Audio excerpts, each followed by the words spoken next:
Kita berjumpa lagi dalam Pray From Home.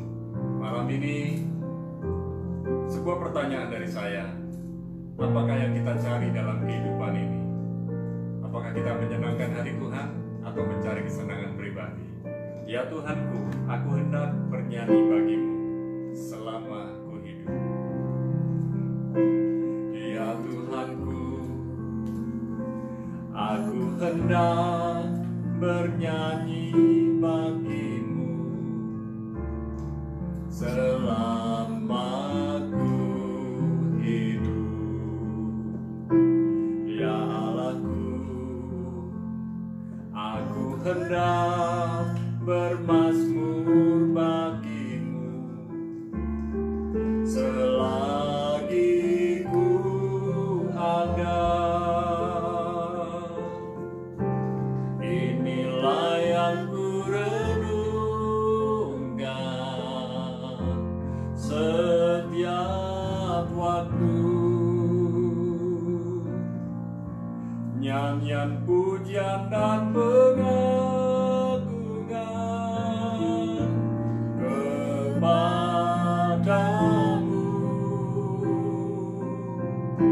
Biarlah manis kau dengar Tuhan, manis kau dengar Tuhan, dan hatiku bersuka karenamu.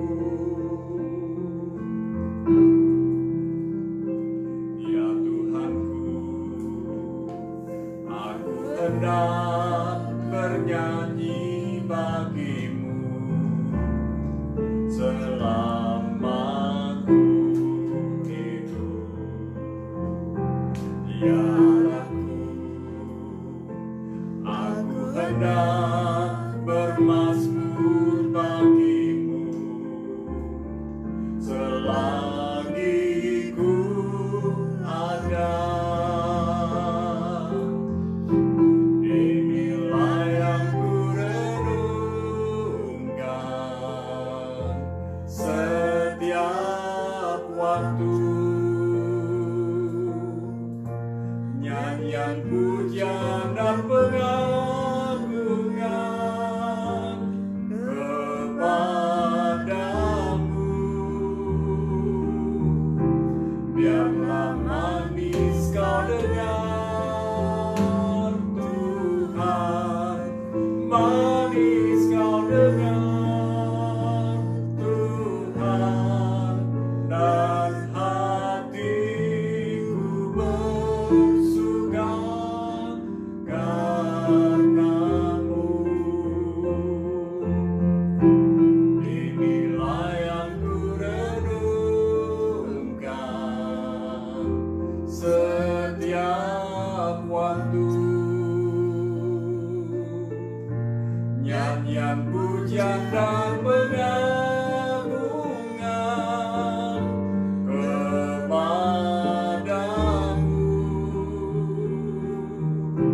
Biarlah manis kau dengar Tuhan, manis kau dengar Tuhan, dan hatiku bersuka karenamu. Dan hatiku, dan hatiku bersuka, dan hatiku bersuka, dan hatiku bersuka karenamu. Oh, kami sembah Kau, kami puji Kau. Biarlah manis Kau dengar Tuhan. Segala puji, hormat, syukur kami kepadamu. Terima kasih Tuhan buat pertolonganmu. Terima Terima kasih Tuhan buat segala berkat-Mu. Kami bersyukur, terima kasih. Engkau baik, sungguh baik, sangat baik. Kasih setiamu, rahmat-Mu, kemurahan-Mu nyata dalam hidup kami. Yesus, ajar kami selalu bersyukur, ajar kami selalu memuji-Mu, Tuhan. Haleluya, haleluya. Malam ini kami bersyukur, biarlah ketika telinga kami mendengar firman-Mu, hati kami siap untuk menjadi pelaku firman-Mu. Dalam nama Yesus, bersabda buat kami rindu menjadi pelakunya. Sama-sama katakan, amin. Dan shalom semuanya. Kita akan sama-sama belajar dari firman Tuhan. Malam ini saya akan sharing tentang mengapa kamu kikir. Melanjutkan apa yang saya sampaikan waktu yang lalu, jadilah kikir. Dan ini kontradiksi. Dan kita mau belajar dari Amsal 23 ayat 6 dan 7. Jangan makan roti orang yang kikir. Jangan ingin akan makanannya yang lezat. Sebab seperti orang yang membuat perhitungan dalam dirinya sendiri, demikianlah ia. Silakan makan dan minum, katanya kepadamu, tetapi ia tidak tulus hati terhadap-Mu. Saat ini, di tengah-tengah situasi kondisi hari-hari ini, ada banyak orang yang menjadi kikir. Hidup hemat itu nggak apa-apa, tapi bukan kikir. Sebab orang hemat itu penuh perhitungan yang baik, tapi kalau kikir, penuh perhitungan buat dirinya sendiri. Jadi kalau ada orang kikir tiba-tiba memberi kesempatan saudara atau mengajak saudara makan seperti apa yang ada di dalam firman ini, saudara harus hati-hati. Jangan-jangan ini sebuah jebakan atau sesuatu yang lain. Nah, kehidupan orang kikir, ini yang kita pelajari yang pertama. Orang kikir hidup untuk dirinya sendiri. Amsal 28 ayat 22, ya. Kita lihat Amsal 28 ayat 22 dikatakan, orang yang kikir tergesa-gesa mengejar harta dan tidak mengetahui bahwa ia akan mengalami kekurangan. Orang kikir hidup untuk dirinya sendiri. Orang kikir tidak peduli dengan orang lain. Yang dia pikirkan adalah dirinya sendiri selalu. Nah, oleh sebab itu mari kita belajar untuk tidak seperti orang kikir. Kita perlu peduli orang lain, perlu memiliki hatinya Bapa yang penuh dengan belas kasihan dan kemurahan. Dan lihat, ternyata orang kikir itu hidupnya tidak tulus. Dalam Amsal 23 ayat yang ke-7 yang tadi kita baca menyatakan demikian. Dan hidup perlu memiliki hati yang tulus, yang lurus, hati yang benar, motivasi hati yang benar. Dan orang kikir itu banyak perhitungan yang jelimet. Nah, itu bahasa yang mungkin agak susah diterjemahkan. Mungkin paling mendekati adalah rumit. Perhitungannya rumit. Kalau saudara bergaul dengan orang kikir, nggak nyambung. Kalau ada orang yang murah hati, nggak akan nyambung. Kalau ada orang yang suka menolong orang lain, nggak mungkin bisa kumpul dengan orang yang kikir. Dan oleh sebab itu kita belajar, jadilah murah hati. Amsal 31 ayat yang ke-20 dikatakan, ia memberikan tangannya kepada yang tertindas, mengulurkan tangannya kepada yang miskin. Kekasih Tuhan, kalau kita memberi kepada orang yang tidak punya, Alkitab menulis orang miskin, kita tidak akan kekurangan. Ketika kita memberi kepada orang yang membutuhkan, kita tidak akan kekurangan. Jadi jangan pernah berpikir kalau aku memberi aku akan kekurangan. Itu matematikanya orang yang tidak kenal Tuhan. Nah, kita lihat Amsal 31 ayat 20 mengajarkan kepada kita supaya kita menjadi orang yang murah hati dan suka menolong. Sekalipun kadang-kadang kita ini dimanfaatkan. Jangan fokus kepada kata dimanfaatkan, tapi berfokuslah kepada sebuah kata yang artinya demikian, bermanfaat. Jika hidup kita bermanfaat, pasti ada yang memanfaatkan kita. Namun, jangan sampai kita menjadi orang yang suka memanfaatkan orang lain. Memaksimalkan boleh, memanfaatkan tidak boleh. Karena konotasi memanfaatkan itu negatif, tetapi kalau memaksimalkan supaya orang potensinya maksimal, karunia-nya maksimal, itu boleh. Tapi kalau memanfaatkan seringkali hanya untuk kepentingan diri sendiri. Kita lihat dalam Perjanjian Baru, dalam Kisah 20 ayat yang ke-35, sebuah ayat firman Tuhan yang sangat luar biasa. Dikatakan demikian, dalam segala sesuatu telah kuberikan contoh kepada kamu, bahwa dengan bekerja demikian kita harus membantu orang-orang yang lemah dan harus mengingat perkataan Tuhan Yesus, sebab ia sendiri telah mengatakan adalah lebih berbahagia memberi daripada menerima. Adalah lebih berbahagia memberi daripada menerima.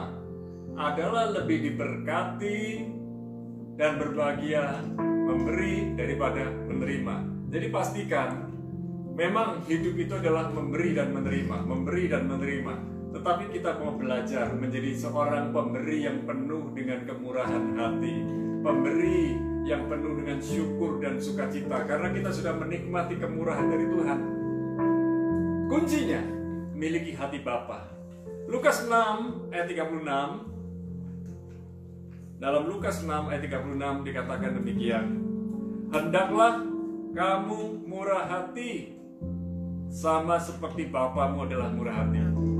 Orang yang bergaul karib dengan Bapa surgawi tahu hatinya Bapa, murah hati. Murah hati akan menghasilkan wajah yang penuh kemuliaan Bapa, murah senyum, dan penuh kemurahan yang lain. Dikatakan dalam Matius pasal yang kelima, diberkatilah dan berbahagialah orang yang murah hati, karena ia akan memperoleh kemurahan. Jadi teruslah bermurah hati. Tapi bagaimana Pak, ini masa pandemi? Kalau Anda egois, suatu hari ketika Anda membutuhkan pertolongan sepertinya tak kunjung datang karena saudara sudah menabur keegoisan. Ayat yang terakhir, Amsal 11 ayat yang ke-17.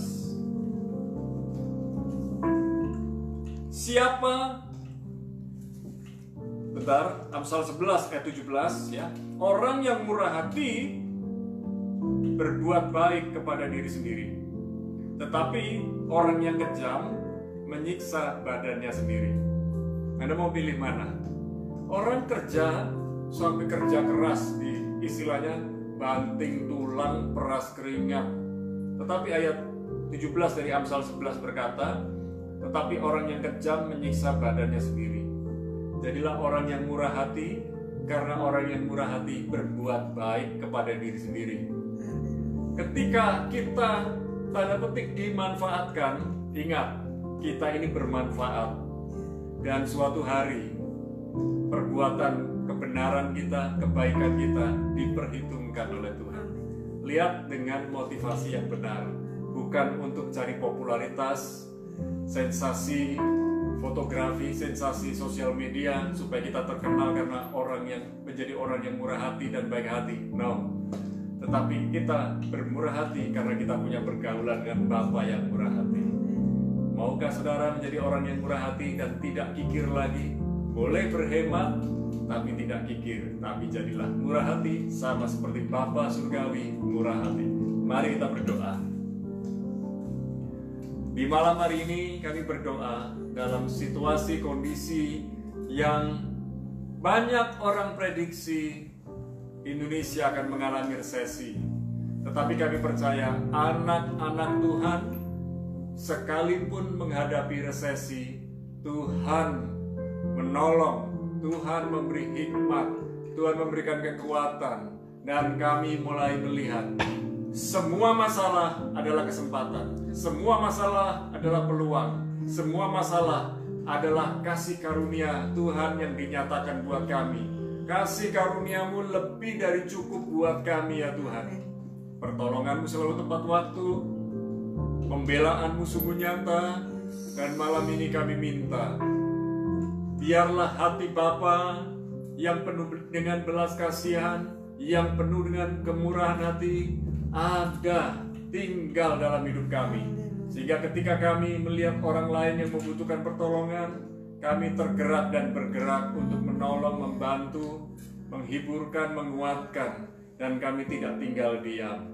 Malam ini ya Tuhan, tolong kami. Biar rencanamu yang jadi dalam hidup kami, bukan rencana-rencana kami. Jikalau itu rencana kami, gagalkan Tuhan. Dan biarlah rencanamu yang jadi. Sekalipun kami tidak pernah memikirkan rencanamu, tetapi rencanamu saja yang jadi dalam hidup kami. Hamba berdoa, setiap kekasih Tuhan yang sedang berdoa bersama dengan kami, memiliki kerendahan hati, memiliki kemurahan hati, sama sepertimu ya Bapa. Dan kami berdoa buat pekerjaan, rumah tangga, pelayanan, studi, dan segala sesuatu yang Tuhan percayakan kepada kami. Ketika kami mengerjakannya, ketika kami melayani bersama dengan tim kami, bersama dengan orang-orang yang bersama dengan kami, Tuhan memberikan perlindungan, keberhasilan, keberuntungan, dan meluputkan dari segala macam mara bahaya. Terima kasih Bapa. Kami rindu para kekasih Tuhan yang berdoa bersama dengan kami diberi kesehatan yang prima. Kalau ada yang sedang sakit, biarlah mengalami kesembuhan dan pemulihan dalam nama Yesus. Dan malam ini kami berdoa buat para kekasih Tuhan yang sedang mengalami pergumulan berat. Biarlah Tuhan bersegera memberi hikmat pertolongan kepada mereka, dan mereka keluar sebagai lebih daripada pemenang. Terima kasih Bapa, berkat-Mu turun atas Indonesia lewat kepemimpinan Bapak Jokowi. Tuhan, kami minta pelayanan dari pemerintah Indonesia kepada rakyat semakin nyata, semakin luar biasa, dan rakyat Indonesia semakin disiplin, semakin taat dengan protokol kesehatan yang ada, semakin tertib. Terima kasih Bapa, malam ini kami akan beristirahat, dan biarlah berkat-Mu, rahmat-Mu turun atas kami di dalam nama Bapa, Putra, dan Roh Kudus, di dalam nama Yesus. Sama-sama katakan amin. Besok malam saya akan sharing tentang attitude. Jadi siapkan diri saudara, karena attitude sangat penting dalam kehidupan kita. Tuhan Yesus memberkati.